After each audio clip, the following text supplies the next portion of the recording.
Kevin Smith and Emma were playing games in the car when they had an accident. Both fell unconscious. But their lower parts were stuck together due to excessive congestion. The doctor came to me for a decision. Save their lives or preserve sexual function. I decisively signed the amputation consent form. That uncontrollable thing is useless to keep. So cut it off. Discovering Kevin's affair was purely accidental. He was going on a business trip to the neighboring city for 2 days. While packing, he complained to me about having a recent acne flare-up with several pimples on his back. 2 days later when he returned, I noticed that the pimples on his back had been squeezed by someone. I run a beauty salon, so I can tell at a glance whether a pimple was squeezed or subsided on its own. I had a bad feeling. I casually tested him. The food there on the trip was quite light. Huh. The pimples on your back have all cleared up. He froze for 2 seconds. His expression a bit unnatural. Oh, right. The business partners I met this time are coastal people. With light diets. No. Why are you paying attention to the pimples on my back? His tone was angry. If you have nothing better to do, wash the dirty clothes in my suitcase. After saying that, he grabbed his pajamas and went into the bathroom. My intuition told me something was wrong. While he was showering, I secretly checked his phone. He had been very careful. The chat history was clean. After searching through, I found nothing. Could it be that I was overthinking? I couldn't help but start doubting myself. What if this client just had a little quirk like helping people squeeze pimples? I laughed at this self-deceiving thought. After thinking, I entered my name in the search box, Diana Johnson, soon. I found a message record. Diana Johnson is not home tonight. Let's go out together. Looking at the name, it was someone called Emma from Building Materials Wholesale. Kevin works in the automotive industry. How is he involved with building materials? Unfortunately, most records were deleted. Besides this one, I found nothing else. No matter. I have plenty of ways. I opened his phone's Wi-Fi settings. There were records of all the wireless networks his phone had connected to, besides home and company. I also found private cinemas and love hotels in the list. My heart sank to the bottom. Not giving up, I checked his food delivery and shopping platforms. Many order records were deleted, which indirectly proved he had something to hide. Clicking on the delivery addresses, I saw dozens of them. Besides private cinemas and love hotels, there were yoga studios and hot spring baths. My vision darkened again and again. This was solid proof. Kevin had someone behind my back. Even at this point, I still didn't give up.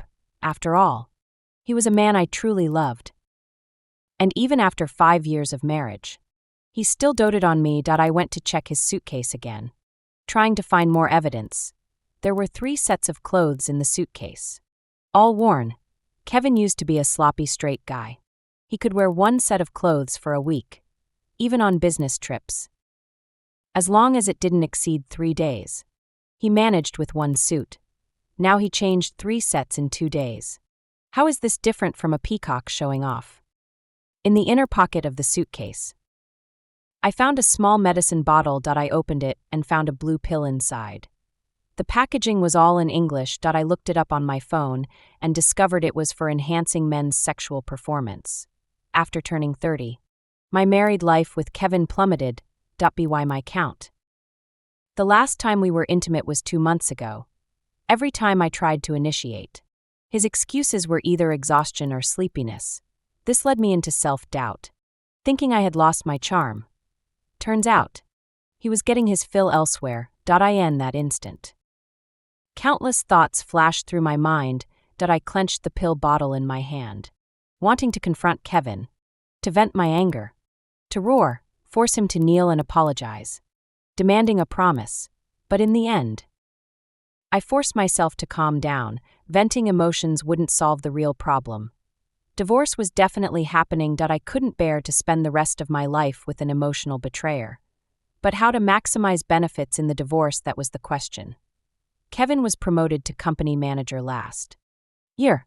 With a 7-figure salary. He gave me $50,000 a month in allowance, covered the mortgage and car loans, and even funded my beauty salon. If I blew up now, In a divorce, I'd at best get half the assets. That wouldn't be worth it. Avoid losing my mind.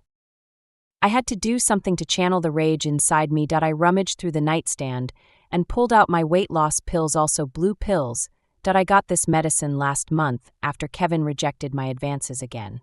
And I threw a fit demanding a reason. He looked at my waist with disgust. Look at the flab on your stomach. It's hideous. What man would want to touch that? Yet, back when passion was high, he used to say he loved my curves most. Heartbroken. I bought these weight loss pills from a friend to control my figure. The effects were vicious. It made you camp out in the bathroom. Diarrhea until you collapsed. The first time I took it, I cried in the toilet. Slapping my own but begging for it to stop. I poured out most of Kevin's pills and mixed in the weight loss ones. The sound of water in the shower stopped, and I quickly restored the bottle, just as I was putting the phone back. A new message popped up from AAA Building Materials Wholesale. Emma. Just bought a new sexy outfit. Looks good. Image. Before I could open it, Kevin came out. I pretended to casually remind him. Kevin, someone just messaged you. Seems like someone in building materials. Does your company work with the construction industry now? He hurried over. Picked up the phone. A flicker of panic in his eyes. Did you look at my phone? I smiled innocently. Why would I look at your phone for no reason? I just glanced when I heard the sound. You're so nervous, got something to hide. Seeing my expression seemed genuine, he silently relaxed. Diana. You don't know me yet. I have no secrets from you. As he spoke, he took off his robe and started changing. The company messaged. Said there's some urgent work I need to handle. Go to sleep first. I won't be back tonight. So late. And what he's rushing to get isn't building materials, it's clearly a bitch. Suppressing the cold laugh inside, I lovingly tied his tie. Kevin. You work so hard. Take care of yourself. Or you'll worry. A touch of emotion flashed in his eyes as he leaned in and kissed my forehead. Sweetie. Text me what you want to eat, and he'll bring it back for you tomorrow morning, he said before rushing out eagerly. Not forgetting to grab the medicine bottle on his way. I stood on the balcony, watching his figure disappear downstairs. My mind flooded with one vicious thought after another. I wasn't the least bit curious about who that woman from the building materials wholesale Emma really was. Anyway, after tonight, sleeping with Kevin would become an indelible nightmare for her. I didn't sleep a wink all night, clutching my phone as I listed all the assets under Kevin's name, calculating how much I could take in the divorce. I barely made it to dawn. The promised breakfast never came. Kevin didn't return.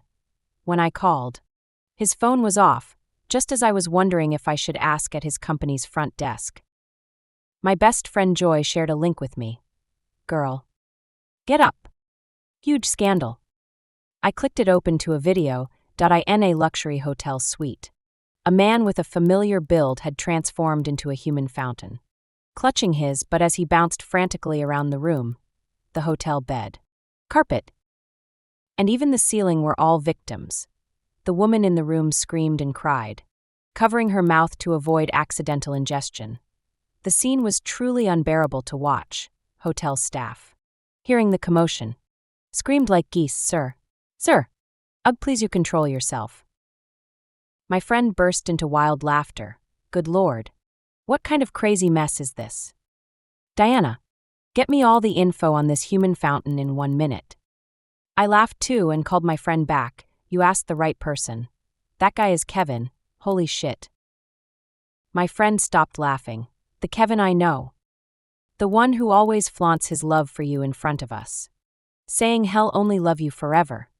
Swearing he'd be struck by lightning if he ever betrayed you. Joy and I grew up together. Closer than family. So I had no reason to hide Kevin's affair from her. She cursed out Kevin's entire ancestry. Oh, what are you thinking now? Divorce. I roughly outlined my money-making plan to her. She rubbed her hands eagerly. Leave this to your girl. The video circulating online had faces blurred with mosaics.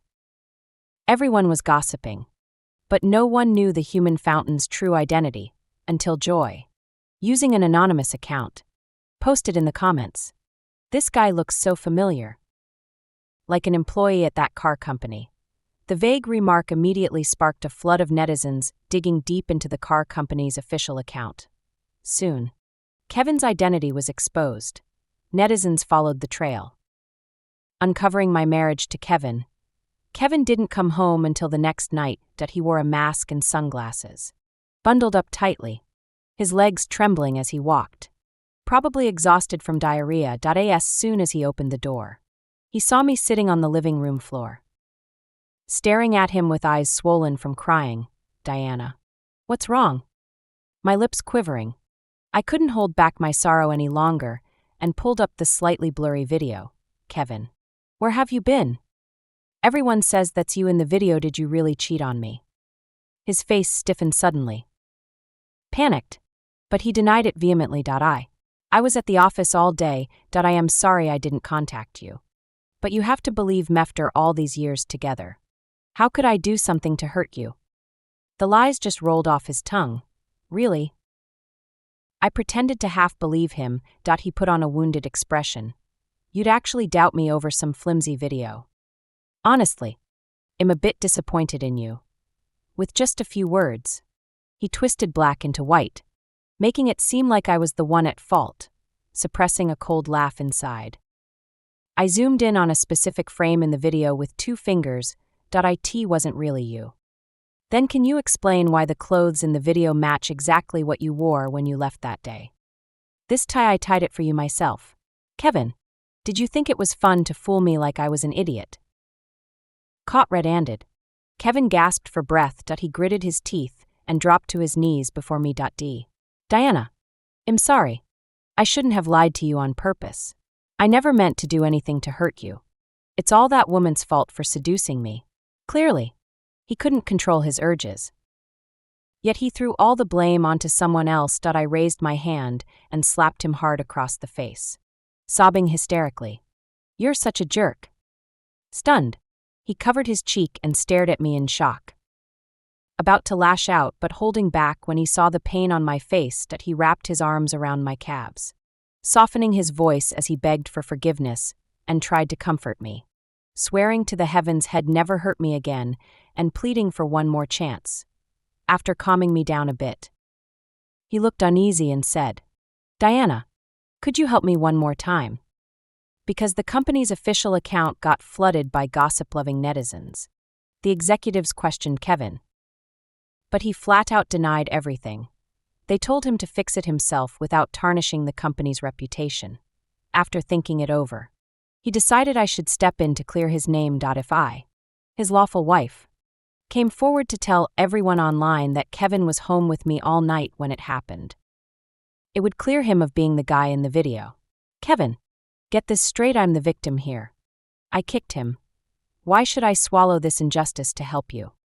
Kevin's face flushed red as he trembled and begged. Diana, help me. The company gave me an ultimatum. Fix this or I'm fired. If you help me this once. Didn't you say you wanted to open a branch? My investment payout just came a known $1 million. All yours. Plus, that lakeside house I bought before we married. I'll give it to you as compensation. Diana, you know how hard I've worked to get where I am. Just give me a chance to make things right. He sobbed passionately, as if ready to rip out his heart and show me, moved by his sincerity and worn down by his pleas. I agreed to help him. Kevin happily transferred me the $1 million right away and ordered 2 limited edition bags I'd been wanting for ages. I kept my end of the deal, posting a statement on social media as Kevin's wife, along with photos of his gifts and our loving moments as a couple, with some paid trolls stirring things up. Kevin quickly escaped the scandal fallout. He saved his reputation and job. I got the money and house overall. A win-win for both of us. The only one unhappy was AAA Building Materials Wholesale Emma. That day, the front desk said someone was asking for me, since discovering Kevin's affair. This was the first time I saw the other woman clearly. Turned out Emma wasn't a Wong but Emma. Emma saw my post and the gifts I flaunted. Furious that she got the raw deal while I cashed in. Sharing the same man, she came to my store. pulled out tons of intimate photos with Kevin, and taunted me, Diana. It must be so humiliating to swallow your pride and cover up your husband's dirty secrets. Right. I spread my fingers and asked, "See my new manicure?" She looked puzzled. I smiled. Real diamonds. Paid for with Kevin's money, big and sparkly. Looking at them, all that resentment just vanishes. Emma nearly lost it, screaming at me, "Diana, don't be so smug. I will definitely take Kevin away from you. Mrs. Smith's position will be mine sooner or later. Emma is too low level. I'm not interested. Kevin is a man who needs pills just to perform in Beatty. Don't see what's worth fighting over. If she likes that kind of man who can't control his urges, she can have him. I stared at her expressionlessly. Then go ahead and try.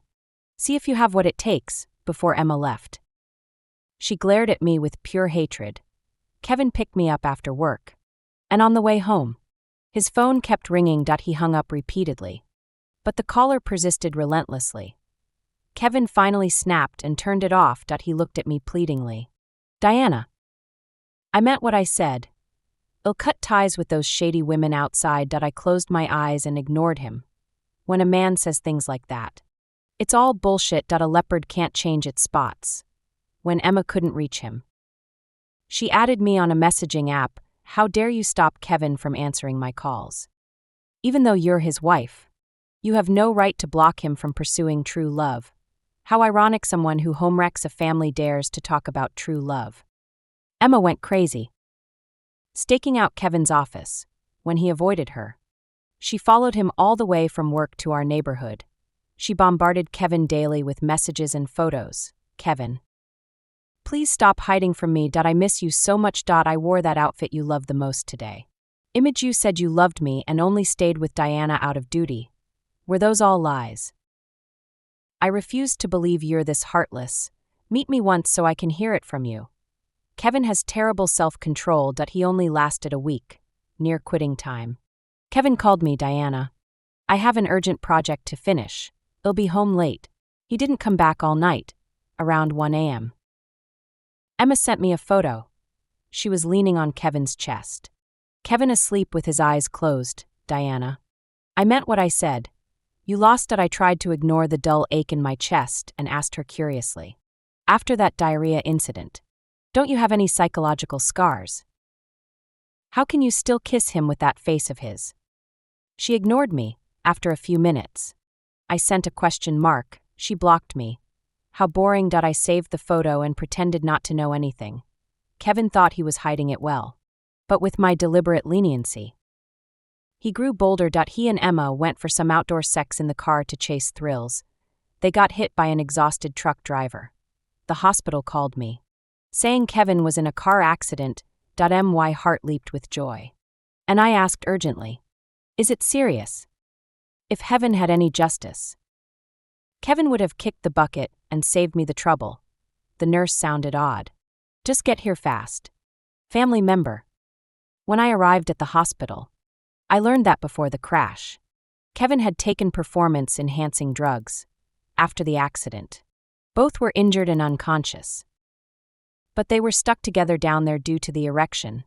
The doctor looked uncomfortable and told me that to save Kevin's life, I might need to make a choice. I signed the consent form for the amputation surgery without hesitation. That uncontrollable thing was useless to keep anyway. The surgery was successful, and Kevin and Emma both survived. The only surprise was when the doctor told me that Emma was pregnant, based on the timing. It must have happened during Kevin's business trip. I looked at Kevin lying on the hospital bed, his lower body wrapped in bandages. It suddenly hit me that the child in Emma's belly would be Kevin's only bloodline for the rest of his life. I knew it was time for me to walk away. Kevin was unconscious for a day before he slowly opened his eyes. As the anesthesia wore off, the pain made him grimace. When he saw me standing by the bed, his face went blank for a moment. "Diana, what happened to me?" I said, "Nothing much. Just that you and Emma got too carried away playing your games and ended up in the hospital." Memories from before he passed out flooded back, and he visibly started to panic. He struggled to explain, trying to sit up and grab my hand. But the pain in his lower body made him collapse back. Ouch, that hurts. What's wrong with me? His voice cracked with tears. Am I crippled? Not that lucky, it was something far worse than being crippled. I bit my lip hard to keep from laughing out loud. He pulled back the covers. His gaze fixed on his waist, trembling. He reached down to touch it and cried out in pain. His expression shifted from confusion to disbelief. Then to sheer terror and despair. My. Before he could finish asking, I explained helpfully, yes. It's gone. The situation was too urgent. To save your life. The doctors had no choice. I wiped away non-existent tears from the corner of my eye. Kevin. From now on, we can only be sisters. Kevin couldn't handle the shock and let out a howl before passing out cold. He woke up again 2 days later. This time, I pulled out the divorce papers right away. Kevin. Let's get divorced. His lips quivered as tears streamed down his face. I don't agree, Diana. I really know I was wrong. Give me another chance. I swear I'll never do anything to hurt you again. I it that you won't do it. Or that you can't do it. I cut him off. My eyes scanning him up and down. His face was full of pain and regret. Diana. I'm begging you. Trust me one more time. It'll give you a result that satisfies you. What Kevin meant by a satisfying result was trying to murder Emma. He sneaked into Emma's room when no one was looking and pulled out her ventilator. Emma was more severely injured and hadn't woken up yet, thankfully. A nurse caught him at the last moment, preventing anything worse, furious and frantic. I slapped him across the face. Kevin. Have you lost your mind? He looked deranged. Diana. It's all Emma's fault for seducing me. If it weren't for her, I wouldn't be in this mess. Only if she disappears can our lives go back to normal. Exhausted, I pulled out the diagnosis report and slapped it onto his face. Kevin. Emma is pregnant. What? He was so shocked his voice went hoarse that I put on a sad expression. Honey. I don't want a divorce either. But given your current condition, the baby in Emma's belly will be your only child. Do you want him to grow up labeled as illegitimate? Looked down upon by everyone. My words sounded heartfelt. As if I had his best interests at heart. Kevin stared blankly at me. Silent. I in the past. He wouldn't have cared about this child. But now. The word only skyrocketed the value of Emma's pregnancy, after so many years of marriage. I knew how deeply Kevin cared about continuing his family line. He buried himself under the covers. I need more time to think. That thinking lasted 2 days. On the 3rd day, Kevin told me he agreed to divorce me. As compensation, he was willing to give me all his remaining assets before signing the divorce papers. He knelt before me, tearfully confessing that he could only give me cold cash while giving love and family to Emma. I desperately suppressed my rising smile, forcing out 2 tears. Honey. I don't blame you. Consider it fate that we weren't meant to be. The divorce process went smoothly. The day Emma woke up, Kevin greeted her by kneeling on one knee to propose. Emma. Facing death made me realize you're the one I love most. Will you marry me and spend our lives together? Emma's eyes welled up with touched tears as she eagerly nodded yes, completely missing the resentment and struggle in Kevin's eyes. We got our divorce certificate. And immediately after, Kevin wheeled Emma to the civil affairs office for their marriage license. I was still outside when they emerged. Emma waved her red marriage booklet triumphantly at me. Diana. Remember what I said. I'd eventually steal Kevin from you. I won. You're the loser in this battle. I genuinely congratulated her. Well, sincere congratulations. Had she not been so arrogantly foolish, my plan to make Kevin leave with nothing wouldn't have succeeded so perfectly. She looked confused. Mocking me. Did getting dumped drive you insane? Leaning close to Emma's ear, I whispered. Kevin probably didn't mention he willingly left with nothing to divorce me. Just to legitimize you and your baby. Since you love being Mrs. Smith so much. Better hold on to that title tight. Emma froze. Disbelief flashed first if Kevin had nothing left. Her scheming would be all for nothing. But quickly, she lifted her chin defiantly. Diana. Did you forget? Kevin is now a manager with $1 million salary. What if he has nothing now? With his position and income, he'll bounce back fast. You traded a rising star for petty cash. What an idiot. Kevin likely thought the same, explaining his willingness to give me everything during the divorce. Unfortunately, he was wrong. Emma was even more mistaken. Kevin didn't just have nothing, no he'd have nothing forever. I wouldn't let him recover. Those who betray me don't deserve good lives. I listed all my properties for sale. Found a buyer for my beauty salon. And quickly liquidated all assets Kevin gave me into cash. Then my best friend Joy and I planned an overseas trip to unwind. Before leaving, I had a carefully prepared big gift to give them. I compiled all the evidence I had collected during this time of Kevin cheating on Emma. This included the series of events where they were the couple from the infamous explosive scandal that went viral online. Kevin and Emma playing car sex games. At landed them in the hospital. And Kevin having to undergo sterilization surgery to save his life. I organized it into a PDF with a timeline for easy viewing. Joy introduced me to a skilled hacker friend. With her help, this PDF was distributed to all the work groups at Kevin's company. Of course, I sent an anonymous copy to Emma as well.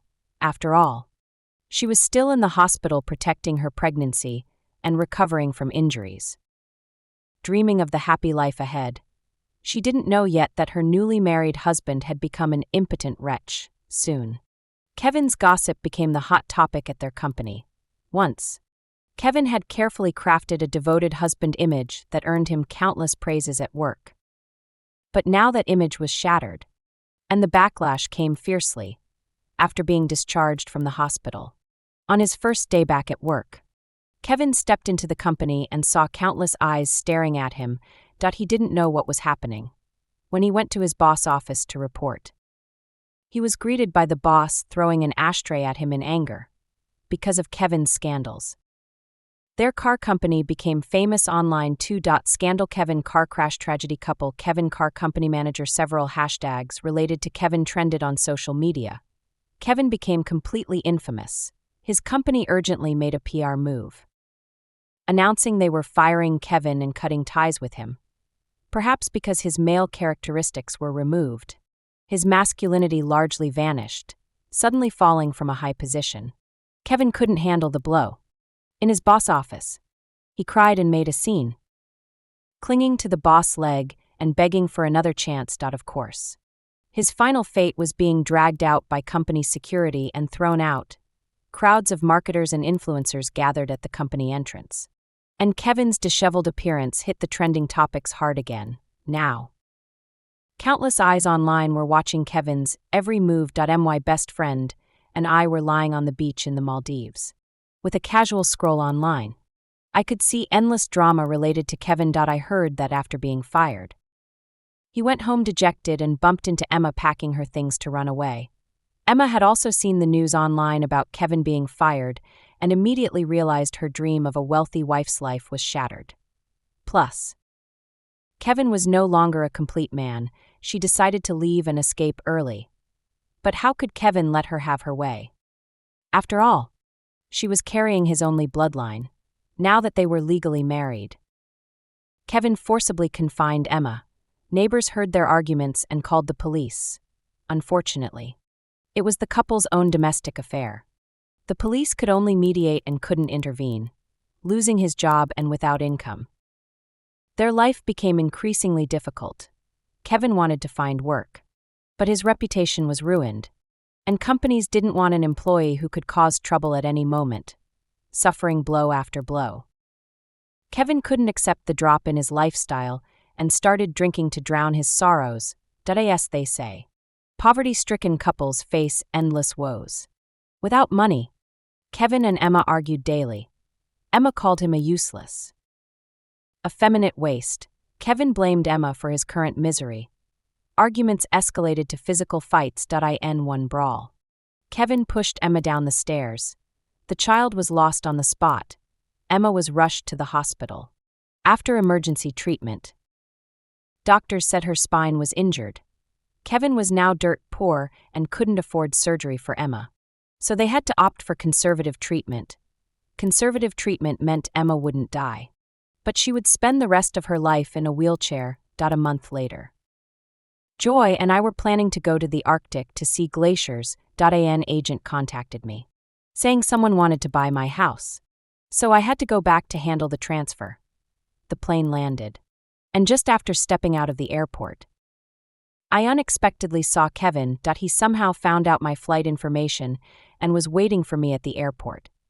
After not seeing him for a while, he had lost weight, looking haggard and disheveled, as if had aged 10 years. There was no trace left of the polished social elite he once was. When he saw me, he got excited and hurried over. Joy immediately stepped in front of me. "Stop right there. What do you think you're doing?" The airport was bustling with people, and security guards in the distance noticed the commotion. Watching intently, Kevin paused mid-step, his face flashing with embarrassment. "Diana, you, don't get the wrong idea. I'm not here to do anything. I just wanted to see you." He stared at me with a longing gaze. "How have you been lately?" I tossed my hair back. Of course. Without that annoying husband who couldn't keep his pants on. I've got money and free time. With great friends by my side, life couldn't be better. He froze for a long moment before realizing I was insulting him. "Diana, you, when we split up." I acted all reluctant, like I couldn't bear to let him go. But it hadn't been long at all. And now ID changed. Suddenly, it dawned on him. His eyes widened, and his voice rose involuntarily. "You've been lying to me this whole time.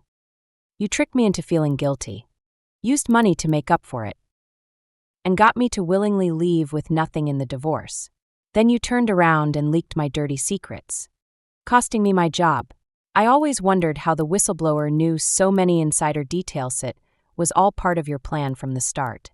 Diana, after all these years as husband and wife, you're truly heartless." He ground his teeth, his eyes blazing with fury. I scoffed. "You couldn't control that thing in your pants. And you expect me to put up with the disgust of clinging to that rotten junk? Kevin, no one's harming anyone here. The mess you're in today is entirely your own doing." Kevin couldn't take the blow. He roared and lunged at me. "Diana, this is all your fault. I never had to end up like this. You set me up." Joy had studied kickboxing, seeing him charge. She delivered a flying kick that sent Kevin flying back like a broken kite. Pfft. Joy spat at him in disgust. "Useless thing." Airport security rushed over and pinned Kevin to the ground. He struggled desperately, but to no avail, only glaring at me in helpless rage. "Diana, just you wait. I'll make you pay for this." But he never got the chance, for causing trouble in public. Kevin was hauled off to the police station and ended up with a 2-week detention. When he got out, Emma pressed assault charges against him. In the end, Kevin was sentenced to life imprisonment and will spend the rest of his days behind bars. As for me, after settling the house, I took Joy along to continue our unfinished world tour.